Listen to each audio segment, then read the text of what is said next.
Bismillahirrahmanirrahim. Assalamualaikum warahmatullahi wabarakatuh. Selamat siang kepada Ibu Titi dan teman-teman semuanya. Kami dari kelompok 5 akan mempresentasikan hasil tugas kami untuk mata kuliah komunikasi organisasi, yang materinya yaitu komunikasi dalam organisasi. Sebelumnya, izinkan saya memperkenalkan anggota kelompok 5, dimulai dari saya, Adik Gara Mambara, selanjutnya teman saya, Kalbi Zikra Isani, dan Atia Imaninti Gading. Untuk pembahasan pertama tentang pengertian komunikasi organisasi akan disampaikan oleh rekan saya, yaitu Kalbi. Kepada Kalbi dipersilakan.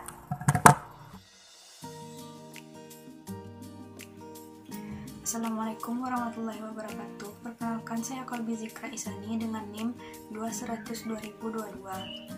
Di sini saya akan menjelaskan pengertian komunikasi organisasi menurut beberapa ahli. Yang pertama, pengertian komunikasi menurut beberapa ahli yaitu dari Reading dan Sanborn, yaitu komunikasi organisasi adalah pengiriman dan penerimaan informasi komunikasi yang kompleks. Yang kedua, menurut Katz dan Khan, komunikasi organisasi merupakan arus informasi, pertukaran informasi, dan pemindahan arti di dalam suatu organisasi. Yang ketiga, menurut Zelko dan Dance, yaitu komunikasi organisasi merupakan sesuatu sistem yang saling tergantung yang mencakup komunikasi internal dan eksternal. Yang keempat, menurut Thayer, yaitu komunikasi organisasi merupakan sebagai arus data yang akan melayani komunikasi organisasi dan proses interkomunikasi dalam beberapa cara. Yang kelima, menurut Greenbaum, yaitu komunikasi organisasi merupakan arus komunikasi formal dan informal dalam suatu organisasi yang memandang peranan komunikasi sebagai koordinasi pribadi dan tujuan organisasi dan masalah menggiatkan aktivitas.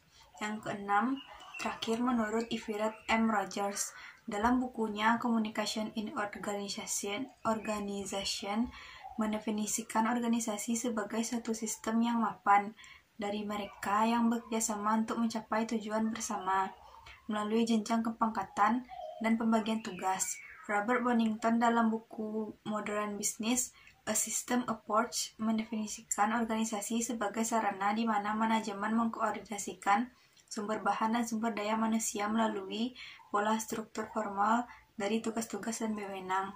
Dari beberapa pengertian menurut para ahli tersebut, saya menyimpulkan pengertian dari komunikasi organisasi yaitu komunikasi organisasi adalah mengirim dan menerima informasi secara internal dan eksternal, baik dengan cara formal atau informal, untuk mencapai tujuan bersama di dalam organisasi seperti untuk menyelesaikan suatu masalah ataupun untuk bermusyawarah. Sekian, terima kasih. Assalamualaikum warahmatullahi wabarakatuh.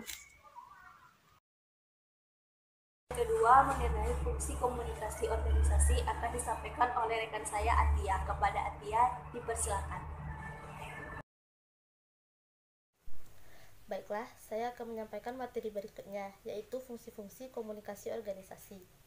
Fungsi-fungsi komunikasi organisasi ada 4. Yang pertama, fungsi informatif. Fungsi informatif yaitu fungsi yang bertindak sebagai suatu sistem yang memproses informasi. Maksudnya, seluruh anggota berharap dapat informasi lebih baik, lebih banyak, dan tepat waktu. Informasi yang memungkinkan setiap anggotanya dapat melaksanakan tugasnya secara lebih pasti. Yang kedua, fungsi regulatif, yaitu fungsi yang berkaitan dengan peraturan-peraturan yang berlaku. Ada 2 hal yang berkaitan dengan fungsi ini. Yang pertama, atasan atau orang-orang yang berada dalam tatanan manajemen.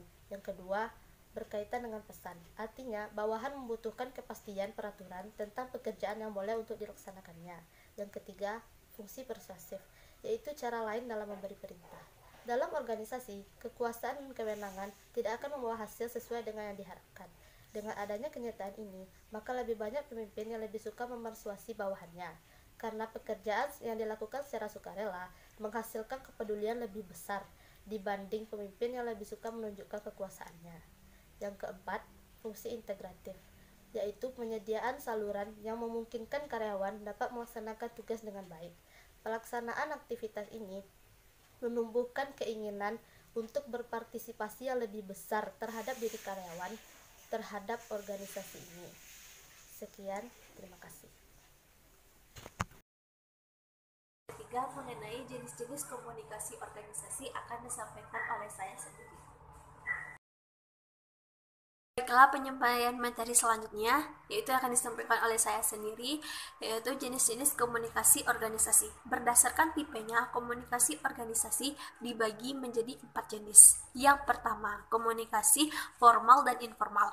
Komunikasi bisnis dapat dikategorikan berdasarkan tingkat formalitas yang digunakan. Terdapat 2 jenis, yaitu komunikasi organisasi formal dan informal. Yang pertama kita bahas yaitu komunikasi formal. Biasanya memiliki struktur organisasi tertentu, pesan yang disampaikan memiliki standarisasi. Contohnya yaitu berita resmi yang ditujukan ke pelanggan lewat siaran pers. Yang kedua, komunikasi informal. Jenis komunikasi ini terjadi pada karyawan 1 lawan 1 atau dalam kelompok kecil. Dapat melibatkan interaksi cepat antara karyawan dan pelanggan atau mitra. Tidak seperti komunikasi formal yang bergerak lebih lambat, komunikasi informal lebih impulsif. Hal ini menyebabkan informasi yang tidak akurat atau salah tafsir. Beberapa pendapat mengatakan banyak organisasi lebih menyukai komunikasi informal dibandingkan formal karena memungkinkan karyawan menjadi lebih kreatif dan mandiri. Yang kedua, komunikasi terarah. Bentuk dasar komunikasi bisnis organisasi yang juga terarah. Artinya, informasi dapat mengalir ke bawah, ke atas, atau secara horizontal. Berikut masing-masing cirinya yaitu komunikasi ke bawah, yaitu mengalir dari manajer dan supervisor ke karyawan frontliners, seringkali melibatkan instruksi atau tugas yang harus diselesaikan karyawan. Dapat mencakup pada aspek kebijakan organisasi atau penilaian kerja. Dapat berbentuk tulisan, yaitu berupa email, memo, pedoman kebijakan, atau lisan, yaitu contohnya rapat, panggilan, telepon.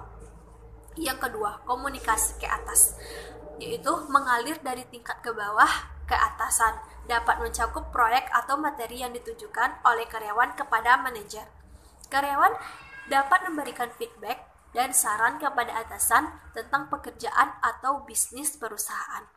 Yang ketiga, komunikasi horizontal, terjadi antara karyawan yang berada pada level hierarki yang sama atau departemen atau posisi yang sama. Bisa juga terjadi pada karyawan sama departemen beda area. Tergolong cepat dan cenderung spontan. Kebanyakan berupa komunikasi verbal. Selanjutnya yaitu komunikasi internal dan eksternal. Contoh lain dari komunikasi organisasi ini adalah internal dan eksternal, yaitu seperti sebutannya komunikasi ini terjadi di luar dan di dalam organisasi. Ciri-cirinya itu yang pertama, kita mulai dari komunikasi internal, terjadi di antara anggota organisasi. Yang kedua, terjadi di antara seluruh perusahaan dalam kelompok kecil orang seperti departemen atau tim proyek. Jika bersifat formal, biasanya komunikasinya itu berupa tulisan. Yang kedua, komunikasi eksternal, dikhususkan untuk orang di luar organisasi seperti pelanggan, calon pelanggan, mitra, media, pesaing, dan membutuhkan waktu untuk membangun komunikasi efektif dan hati-hati agar tujuan organisasi tercapai. Selanjutnya, biasanya bersifat terstruktur dan dikirim melalui saluran tertentu sehingga audiens menerima pesannya. Yang selanjutnya yaitu 4. Komunikasi lisan dan tertulis.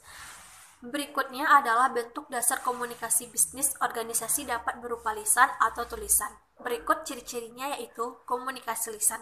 Ciri-cirinya itu dapat terjadi antara 2 orang dalam kelompok kecil atau bahkan di antara seluruh anggota organisasi, contohnya seperti gathering dan atau annual meeting.